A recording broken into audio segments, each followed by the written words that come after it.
Hello and welcome back to the course on blockchain. How did you go with the previous tutorial with the transactions and UTXOs? I really hope you had a chance to kind of rethink the things that we talked about and maybe even practice a couple of times.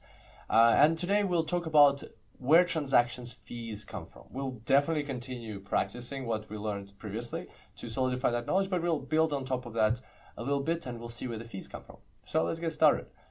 All right, so far I've bought 2 bicycles with my Bitcoins, and as we remember, I have that one unspent transaction output left from a transaction that Mark sent to me of 1 BTC. It's been hanging in there for quite a while now. All right, so let's say in the meantime, in between the tutorials, a couple of more people have sent me transactions and the blocks have been mined and these transactions are in the system.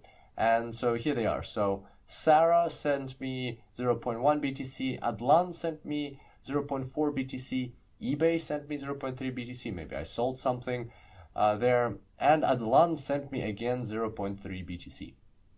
All right, so those are our current UTXOs. Let's see what I want to buy now.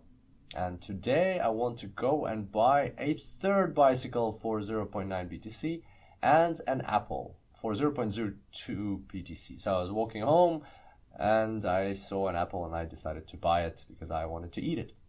And so let's construct the transactions that are going to make this happen, or the one transaction that's going to make this happen. And we already know that we can have multiple inputs and multiple outputs in transactions. So all of this, unlike in banking, you'd have to send, do one transaction with the bike shop and one transaction with the fruit shop.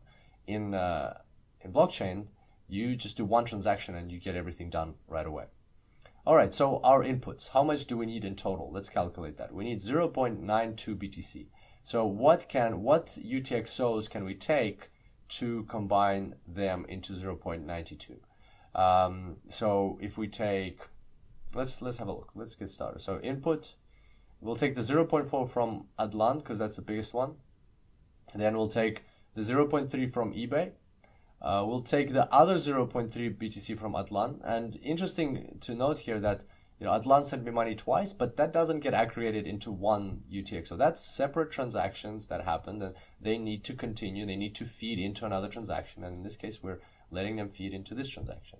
And so in total, that gives us 0.4 plus 0.303. That gives us 1 Bitcoin in total, and that's more than we need, which is good. And so that's going to be our input. And our output is going to be, naturally, 0.9 BTC to the bike shop to get the bike, 0.02 BTC to the fruit shop for the apple, and the rest, the change, as we can see, that's less than our input. The change, as we know, we can't just leave it hanging there. We need to send it back to ourselves. So 0.06 BTC to myself. I know what you're thinking. We'll get to it in a second. So what happens from here? We've already learned that because this transaction has fed into here. Now it no longer is a UTXO. There's no output that is left just hanging. It's taken up by this transaction. This transaction, same thing. This transaction, same thing. So we can just get rid of them out of our list of UTXOs. So this amount will become a UTXO for the bike shop. This amount will become another not the bike shop, this should say fruit shop. This UTXO for the fruit shop. And this will be a UTXO for me. So it'll go into here. And so the question you're probably wondering is, this doesn't add up, Kirill. This adds up to 0.98 BTC total. This adds up to 1 BTC. So where did that difference go to? Didn't you say that the change you have to account for the change, has to go back? Well, the way it works is that anything that you don't account for becomes the fee. Becomes the fee for this transaction to be included in a block in the blockchain. We know that we've already spoken about fees. We know that they're quite important. And even though blockchain theoretically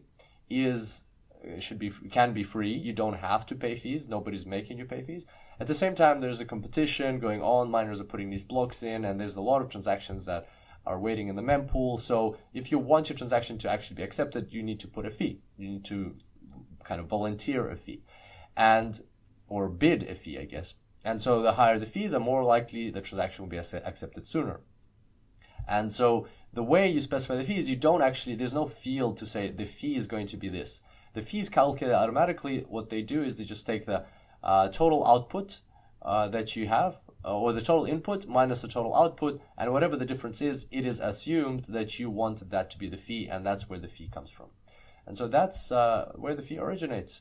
Very, very simple like that. And plus we had another example of another transaction. So now we're going to update our UTXOs.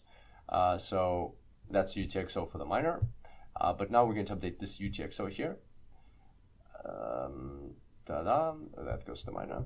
Oh, and I get, of course, how can I forget? And I get the bicycle for my mom, and I get an apple.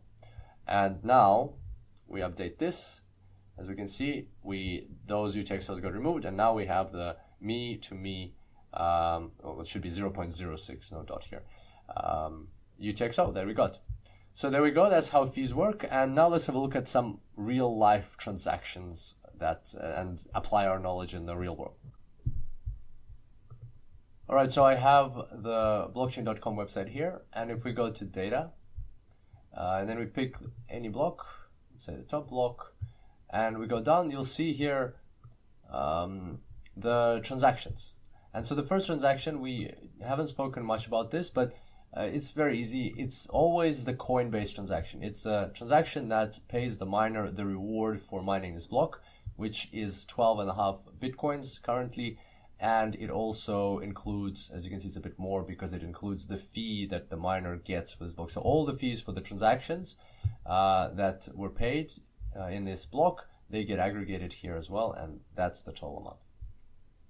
Okay, so that's the first one, and then these are the transactions we can have a look at. You can see, just as we described, these are the UTXOs coming from somewhere else, from previous transactions, and they're going, so this is our new transaction over here, and they're going into new places. Somebody's like buying something, moving around, and because it's all cryptographically hashed, you can tell who's buying what, where money is going, but you can tell the amounts. You can tell what amount is going where. That you've got some 0.113 B. You can't tell where it's going, but you can see that these amounts are moving. What else? So you can click on a transaction. Let's have a look at this one. And you can see how it's happening over here. So another thing, this amount is what blockchain.com or blockchain.info, what they estimate the actual spend is. Because if you're sending your money back to yourself, if for instance one of these transactions is money going back to yourself, the change, then it won't be included in this amount. So that's what they're estimating. Oh, no, actually, sorry, that's the total, this amount, estimated BTC transacted. So that's the total. So you can see there that they are estimating that the payment was actually 0.113, and then this is probably the amount that went back to the person themselves. That's what they estimate. And then an interesting thing here is you can go to the tree chart, and you can see that the money came from somewhere, and then you can see how it further participates. Because this is a new transaction, this is a new block, you can't really see it here, so you would need to go to like an older block to see that tree. It's pretty interesting. So let's pick a block and go here. No, wait, sorry, go here to see the transactions, and then just pick any transaction. Let's say this one. Let's see if this will give us something. U-tree chart there. So you can see this one kept going. So then it, like what we discussed, the UTXO went into this one, the transaction, this went into this transaction, and then into this one. So more transaction adds it to that, and then it kept going. So for now, these are UTXOs right now sitting there waiting to be spent. So this one, see, then you see like they added up to a whole Bitcoin, and then it's moving on. And now then that transaction, 270 Bitcoins. Look, we started with 0.2, it went smaller, and then this transaction participated in something bigger, and then it went into a 270 Bitcoin transaction. Wow. And then 130 Bitcoin. So 270 Bitcoins, that's like, what is that going to give us?